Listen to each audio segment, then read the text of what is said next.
السلام علیکم ورحمۃ اللہ وبرکاتہ۔ میرے محترم ناظرین کرام، آج کے اس درس میں آپ کے سامنے سورہ البقرہ دوسرا پارہ آیت نمبر 226 سے لے کر 230 تک، 236 سے لے کر 240 تک، یعنی سورہ بقرہ دوسرا پارہ آیت نمبر 236 سے لے کر 240 تک میں آپ کے سامنے تلاوت کروں گا، پھر اس کا میں آپ کے سامنے ترجمہ عرض کروں گا۔ اعوذ باللہ من الشیطان الرجیم، بسم اللہ الرحمن الرحیم۔ لا جناح علیکم ان طلقتم النساء ما لم تمسوہن او تفرضوا لہن فریضہ ومتعوهن على الموسع قدره وعلى المقتر قدره متاعا بالمعروف حقا على المحسنين وإن طلقتموهن من قبل أن تمسوهن وقد فرضتم لهن فريضة فنصف ما فرضتم إلا أن يعفون او یعفو الذی بیدہ عقدۃ النکاح وان تعفوا اقرب للتقوى ولا تنسوا الفضل بینکم ان اللہ بما تعملون بصیر۔ حافظوا علی الصلوات والصلاة الوسطى وقوموا للہ قانتین فإن خفتم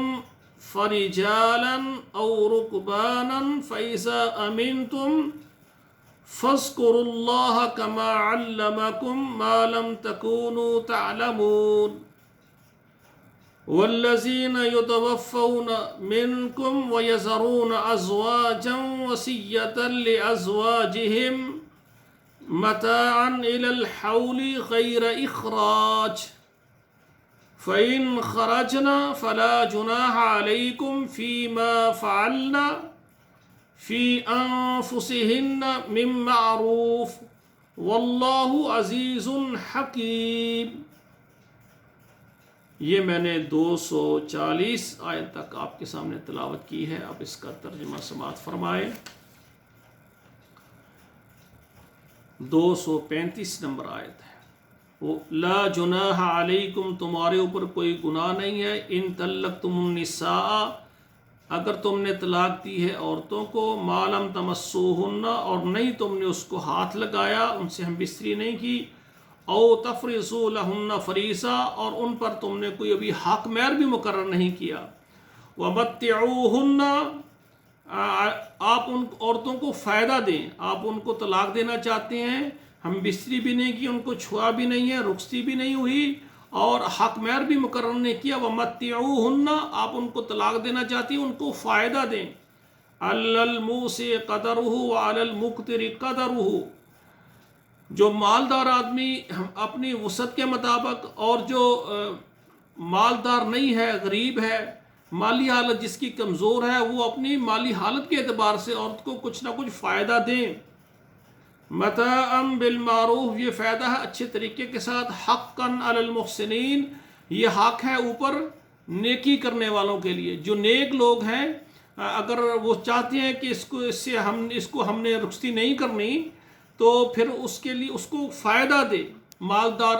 زیادہ دے دے، جو کمزور ہے اپنی ہمت کے مطابق ان کو کچھ نہ کچھ فائدہ دے۔ وَإِن طَلَّقْتُمُوهُنَّ مِن قَبْلِ أَن تَمَسُّوهُنَّ، اور آپ نے ان کو طلاق دے دی ہے اس سے پہلے کہ آپ نے ان کو ہاتھ نہیں لگایا، رخصتی نہیں ہوئی، ہم بستری نہیں ہوئی، وَقَدْ فَرَضْتُمْ لَهُنَّ فَرِيضَةً، اور آپ نے ان کے لیے حق مہر مقرر کر دیا ہے۔ اب اگر آپ حق مہر مقرر کرنے کے بعد رخصتی نہیں ہوئی، رخصتی سے پہلے اگر طلاق دے دیں، فَنِصْفُ مَا فَرَضْتُمْ إِلَّا أَن يَعْفُونَ أَوْ يَعْفُوَ الَّذِي بِيَدِهِ عُقْدَةُ النِّكَاحِ، تو اب جو ہے نا مرد کے اوپر آدھا حق مہر ہے، جتنا حق مہر مقرر کیا ہے ہاتھ لگانے سے پہلے اگر طلاق دے دی ہے تو وہ آدھا حق مہر اس کو ادا کرے گا، الا ان یعفون، مگر یہ کہ وہ معاف کر دیں، اگر عورت معاف کر دے، او یعفو الذی بیدہ عقدۃ النکاح، یا جس کے ہاتھ میں نکاح کی گرہ ہے وہ معاف کر دے، یعنی ایک نکاح جو عورت ہے جس سے نکاح ہوا وہ معاف کر دے، یا اس کا جو سرپرست ہے، ٹھیک ہے نا، وہ یعنی معاف کر دے۔ وَأَن تَعْفُوا أَقْرَبُ لِلتَّقْوَىٰ، اور یہ کہ تم اگر معاف کر دو یہ تمہارے لیے تقوی اور پرہیزگاری کے زیادہ قریب ہے۔ لیکن شریعت نے اگر وہ لینا چاہیں تو آدھا حق مہر ان کا حق ہے۔ وَلَا تَنْسَفُوا الْفَضْلَ بَيْنَكُمْ، اور آپ آپس میں ایک دوسرے کی فضیلت، مقام و مرتبت کو نہ بھولیں، یعنی آپس میں لڑائی جھگڑا نہیں بلکہ ایک دوسرے کا احترام اور مقام کو سامنے رکھیں۔ ان اللہ بما تعملون بصیر، بے شک اللہ تعالیٰ جو تم عمل کرتے ہو دیکھنے والے ہیں۔ حافظوا علی الصلوات والصلاة الوسطى وقوموا للہ قانتین۔ حافظوا علی الصلوات، تمام نمازوں کی حفاظت کریں، ان کو وقت پر پڑھیں۔ اب دعا کریں سب میرے لیے، اللہ مجھے توفیق دے کہ میں ساری نمازیں تکبیر اولیٰ کے ساتھ وقت پر پڑھوں۔ والصلاة الوسطى، اور خاص کر وسطی نماز، درمیانی نماز کون کی؟ عصر کی نماز، عصر کی نماز کو خصوصاً وقت پر پڑھیں، کبھی اس کو لیٹ نہ کریں۔ وَقُومُوا لِلَّهِ قَانِتِينَ، اور قیام کریں، کھڑے ہو جائیں اللہ کے لیے فرما بردار ہو کر۔ فَإِنْ خِفْتُمْ، پس اگر تم یعنی ڈرو، یہ نماز خوف کا ذکر ہو رہا ہے۔ فَإِنْ خِفْتُمْ، اگر تم ڈرو، فَرِجَالًا، پس چلتے ہوئے، اور رکباناً، یا سواریوں پر سواری کرتے ہوئے، فَإِذَا أَمِنْتُمْ، پس جب تم امن میں ہو جاؤ، فَاذْكُرُوا اللَّهَ،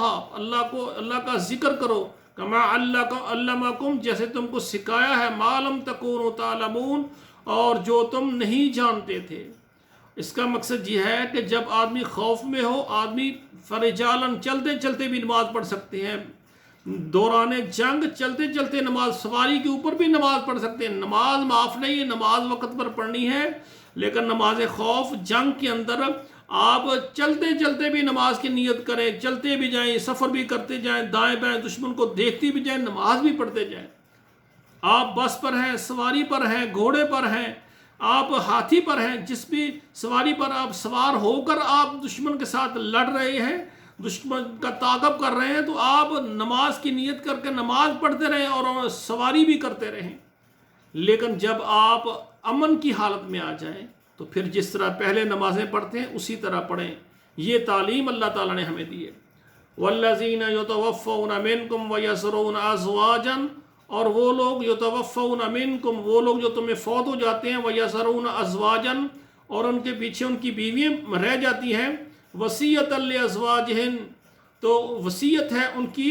یعنی بیویوں کے لیے، مَتَاعًا إِلَى الْحَوْلِ، وہ ان کو فائدہ دیں، إِلَى الْحَوْلِ، ایک سال تک، غیر اخراج، سال تک ان کو نہ نکالیں۔ فَإِنْ خَرَجْنَا، اگر وہ نکل جائیں، فَلَا جُنَاحَ عَلَيْكُمْ، پس تم کے اوپر کوئی گناہ نہیں ہے، فِيمَا فَعَلْنَا، جو بھی وہ کریں، فِي أَنفُسِهِنَّ مِن معروف، جو ان کے نفسوں میں ہے اچھے طریقے کے ساتھ، یعنی وہ آگے نکاح کرنا چاہیں تو کر سکتی ہیں۔ واللہ عزیز حکیم، اللہ تعالیٰ غالب حکمت والے ہیں۔ اب کوئی بندہ فوت ہو گیا، اس کی بیگم ہے، ٹھیک ہے نا، تو وہ وہاں پر رہنا چاہتی ہے، تو اس کی عدت، اس کے گھر میں رہنا یہ اس کا حق ہے، اور اس کے بعد ایک سال تک آپ اس کو ان کے گھر سے نہیں نکال سکتے۔ ایک سال سے پہلے اگر وہ خود اپنے خاوند کا گھر چھوڑ کر اپنے ماں باپ کے گھر میں، سرپرستوں کے گھر میں چلی جاتی ہے، تمہارے اوپر کوئی گناہ نہیں ہے۔ تو یہ جو ہے نا ایک سال تک وہ یعنی رہ سکتی ہے، اس کے بعد پھر جو ہے نا وہ مل کر جو بھی فیصلہ کر لیں اچھے طریقے کے ساتھ، جو اس کے خاوند کی وراثت اللہ ذوالجلال نے جو اس عورت کو حق دیا ہے وہ اس کو اس کے سپرد کر دی جائے، ٹھیک ہے نا، تو پھر یعنی اچھے طریقے کے ساتھ سال کے بعد اس کو الگ بھی کر سکتے ہیں، ٹھیک ہے نا، تو وہ اکیلی رہے، اگر اس کے بچے ہیں چھوٹے ہیں پھر ان کی سرپرستی، محرم کا ہونا، یہ مسائل ہوتے ہیں۔ ایک سال تک وہ عورت اپنے خاوند کے گھر میں رہ سکتی ہے، سال کے بعد جو ہے نا جو